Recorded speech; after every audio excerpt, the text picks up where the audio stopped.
So you've seen the value of endorsement partnerships. We talked about why you want to do them. We talked about some examples. We talked about here's the things you should avoid. Here's the things you should do. Now you're probably asking, well, John, how do I contact potential endorsement partners? Right? And you want to know what the secret to this is? It's called email. I just email or I call them. And what's so difficult about that? If you call 10 people and eight of them say no and two say yes, you've done pretty well. So you got to keep on asking. And this type of marketing persistence pays off. And just because someone said no when you first approach them, or they don't return your call or email the first time, just remember it's not always about you. It could be that they're just too busy at the moment, or the timing isn't right for them to work with you, or there could be another reason, but it's typically not about you. So don't be afraid to keep asking until they say stop. You know, you want to know how I contacted Dr. Avila about his Love Types books content for that deal? I just emailed him. His email address was on his website. And what if someone's email address isn't on their website? Well, have you ever heard of LinkedIn? You just got to try harder than most. Just ask. And what if they say no? Just keep asking. You've got time. Your business is young. You got to just keep on trying, be persistent like a 3-year-old, and just keep asking, hey, want to do a deal? And eventually you're going to hit and win on some of these partnerships. And really, it's the persistence things that makes it all pay off. Now, where can you find these partners? How do you find qualified partners? Well, how many of you have that question? Well, my answer is they're everywhere. They truly are everywhere. Before I tell you where to find them, however, let me give you one tip first. You want to do partnerships with people, not businesses. At least usually, you want to do partnerships with people, not businesses. And what I mean is, preferably you're dealing with the owner or the decision maker, and it's a one-on-one conversation. You're not dealing with a team, or you don't want to be dealing with a team or a director or a vice president who says, I have to talk with my manager or my owner. You want to talk to the person who can make the decision, right? You want to talk to the person that you can ask, can you do it? Want to do a deal? Then let's do it. Because with businesses, sometimes if they're big businesses, it can drag on for a long time. So I prefer to do deals with business owners, or at least the real decision maker for the business that has the authority to say, yeah, man, let's do this. So where can you find these decision makers and qualified endorsement partners? Well, the $1 million question is, who already has my customers? It's something you should be thinking about all the time. Where do your ideal customers hang out? Who already has access to them? Who already has the trust, the know, like, and trust factor established with those customers? That's where you want to be looking. So my top 10 places to find these types of endorsement partners, and there's really more than 10, right? But here's my top 10. It goes like this. Number one is your own customer list. People who have done business with you in the past and that already know, like, and trust you. So your customers could become your best endorsement partners. So give them a good commission or a purchase credit on what they already buy from you for every additional sale they bring you.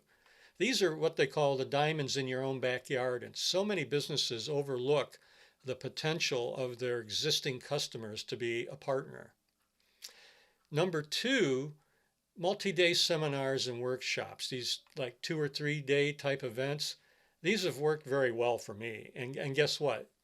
It's not in the seminar rooms where you're learning together. I mean, that's nice. You get to sit by somebody, you might get to know them a little bit, but usually the deals are done, and I'm telling you, usually the big deals are done over dinner, or they're done over a drink at the bar, or maybe they start the conversation over lunch, right?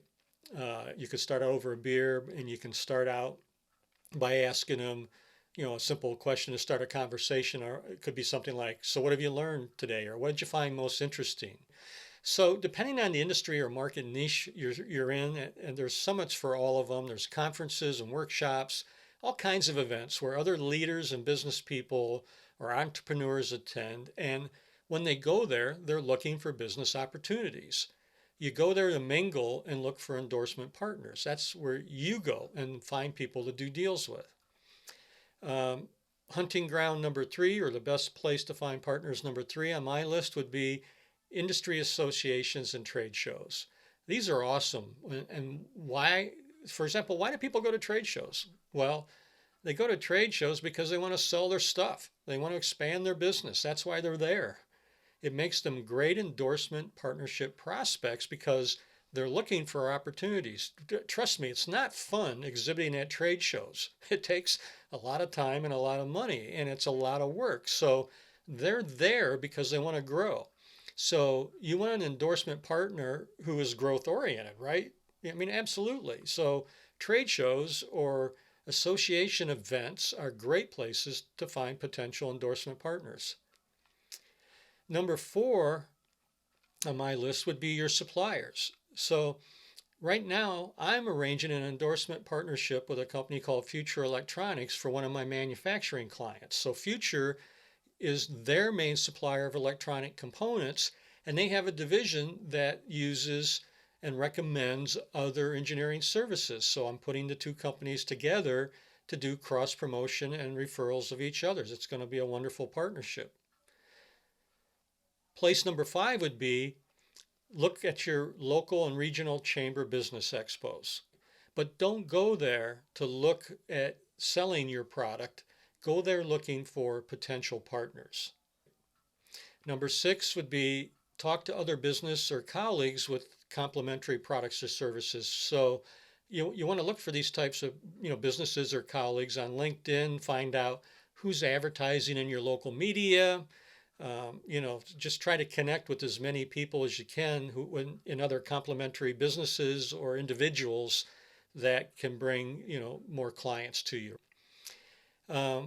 Number seven is authors in your niche. So sometimes you'll have an author that all they have is a book and they don't have any other high ticket product to sell.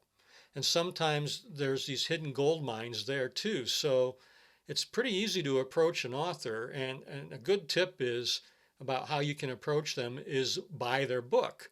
And what you do is you actually take a picture of you holding their book and you send it to them and say, man, you changed my life, right?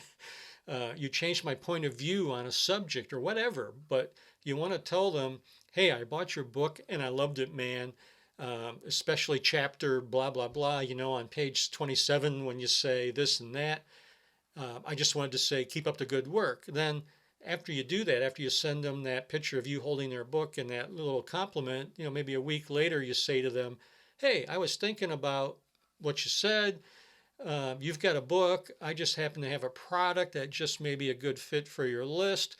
Why don't we talk about it on a Skype call? So just email me your info and we get on Skype and we'll talk about it. And you can ask them very simply, hey man, want to do a deal? Looks like there's something we can leverage together. Your list, my product, your book. This could be as simple as that, right?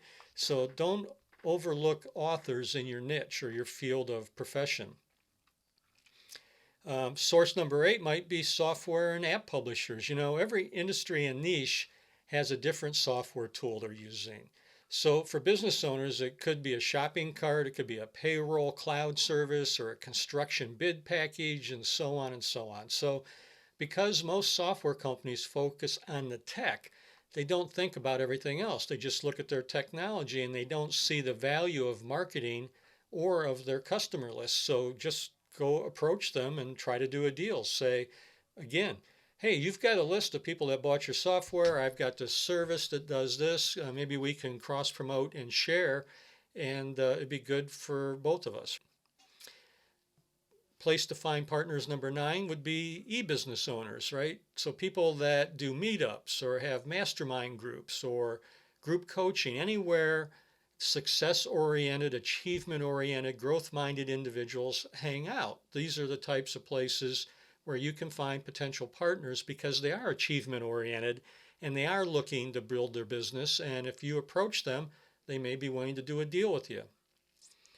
Number 10, and last but not least, is newsletter publishers with mailing lists, right? This is another good one for anybody selling online or selling anything. If you can find a newsletter publisher that has a big list, find a way to make it to their advantage to promote you to that list, and you can build a great endorsement partnership. And I'm going to give you one more, actually. Here's a bonus, number 11, is look at Google and Facebook ads and find the people who are spending money on Facebook advertising. Because why are they spending money on Facebook and Google? Well, it's because they want to grow, right? So go get to know them and ask them if they want to do a deal with you. Now, as I said earlier, I'm opposed to digital marketing because for most small businesses, I think it's just a waste of time. And especially when you're talking business to business marketing, for business to consumer, there might be a place for it. But before you go invest in hiring those consultants or those people to help you with your digital marketing on Facebook, Twitter, LinkedIn, whatever, put your effort into building endorsement partnerships because your return on investment will be so much higher. But when you're looking for partners, it doesn't hurt to go find out who's actually spending money on Facebook advertising and then convince them that partnering with you is a better approach to growing their business. Make sense?